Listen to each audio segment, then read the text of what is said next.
small instances of damage, Kraken Shell just deals with all of that. Doing a lot of research into damage block too. I was hoping we saw Spectre into Tide today. Oh, Zephyr, that's it. First blood. Yep. My two favorite heroes against AM are Slardar and Axe for this reason. Because you always get the disable. You don't have to worry about counter spell. You know it's guaranteed going to land. And I love this Nico baby. The early Orb of Corruption. Again. So good. I wonder what the spell block interactions are if you are not the one being doomed, but you're soulbound, as Cuckoo's. Is Cuckoo actually dead here? They're going to take some time, but Nico Baby's having a hard time actually putting damage onto this Axe, especially since he's completely out of mana. So he's just kind of running around with his Vanguard, challenging anybody who wants to fight him. Finally, they do get another round of Earth Spike. Still, though, they're going to have to keep on poking at him from a distance. Otherwise, this madman will kill somebody. As Orb Corrosion a couple times, and there it is. Finally, they get the kill. Cuckoo. You know, look at all the strength heroes in this game. We've got 5 on the core rolls. Grimstroke, I mean, Zephyr's just not having a great time, but when you run so many strength heroes as cores, it's a lot easier to get away with double range support. But the trouble is, if you're a hero like Grimstroke and you fall behind, it's very tough to like find a place back into the game. Like, where is he supposed to go? I would say maybe bottom, try and finish a kill on S4. They might not need him. S4 is very far forward with no health.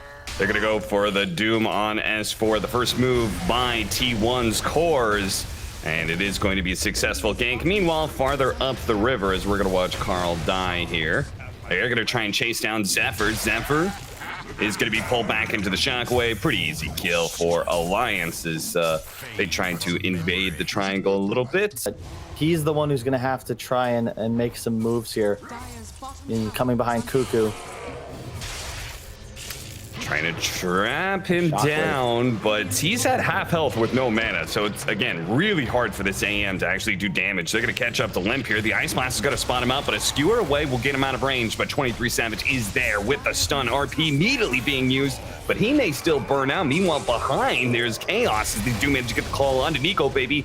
They fear him down? I don't think so. They just do not have the damage, so Carl's just going to run down FNG, it looks like, instead. Ultimately, it's going to be a support for support trade-off, but RP did have to be used to save Limp's life.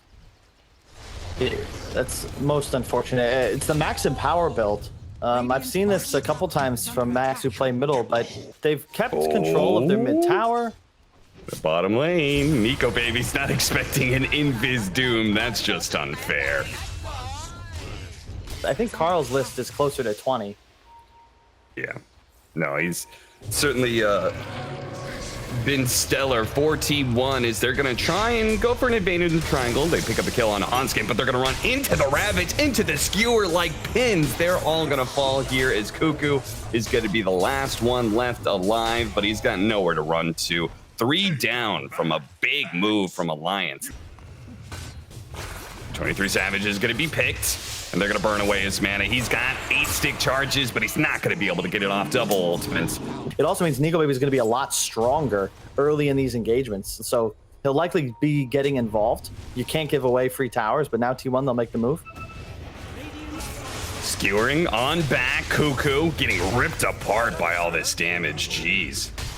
That was a little bit more than I expected, but the Empowered Mag hitting for over 200 damage a hit with the Gush as well. They're going to be able to get the Soul behind Double Doom, the Ice Blast out as well. That's going to be 2 kills instantly for T1.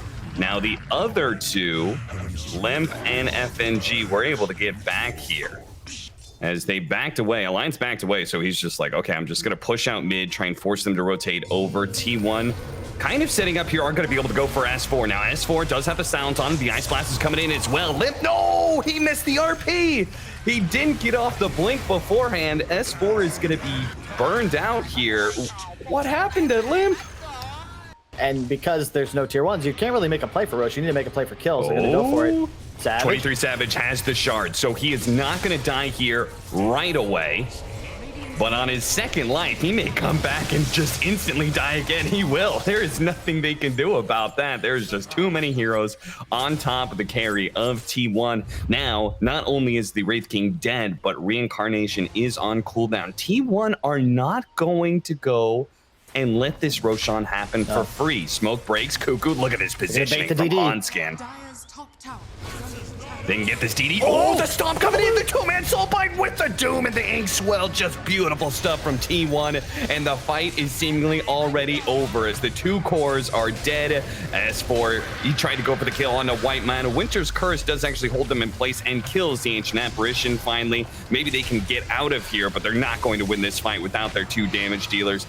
Okay, Cold Embrace after Cold Embrace is saving him. Carl's done with that nonsense, though. He chases away the Winter Wyvern while his other two allies focus on the S4 Tidehunter. Third core down and Alliance. You got BKB on Wraith King soon. He's going to need that, or he's going to die twice in a row pretty much all game. Reincarnation is back up again, but 23 Savage is being patient. Limp managed to find a nice skewer back onto two of them, unable to get off the RP, but he does so now. That is going to be both of them dying. Oh, Cuckoo does manage to get off his BKB with the call with Inkswell as well. The double soulbind, the silence stacking up, and they are both dead. Now FNG chased down by Carl as well. Once again, T1 just responding to Alliance and out-initiating them. I thought this time around a nice two-man RP, but damn, Cuckoo survives through just long enough to get off his BKB, and now he's going to be able to catch 23 Savage as well. The stun follow-up, the silence put onto him. That is going to potentially be a team wipe as long as they've got enough stuns, and they do. But even back at TI2, you knew, hey, don't pick Tide into Doom. Yeah.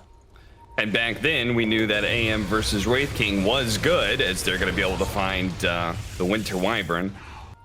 But I don't know. Oh, they bait the DD again. Oh no, S4. That's 1,000 damage crit. Ice Blast as well. BKB being used just to make sure they do get this kind of free kill that was available. Oh, and the smoke out from Alliance, but they're going to run right into 23 Savage. The Zephyr just want, look, they're ready. They just want a soulbind.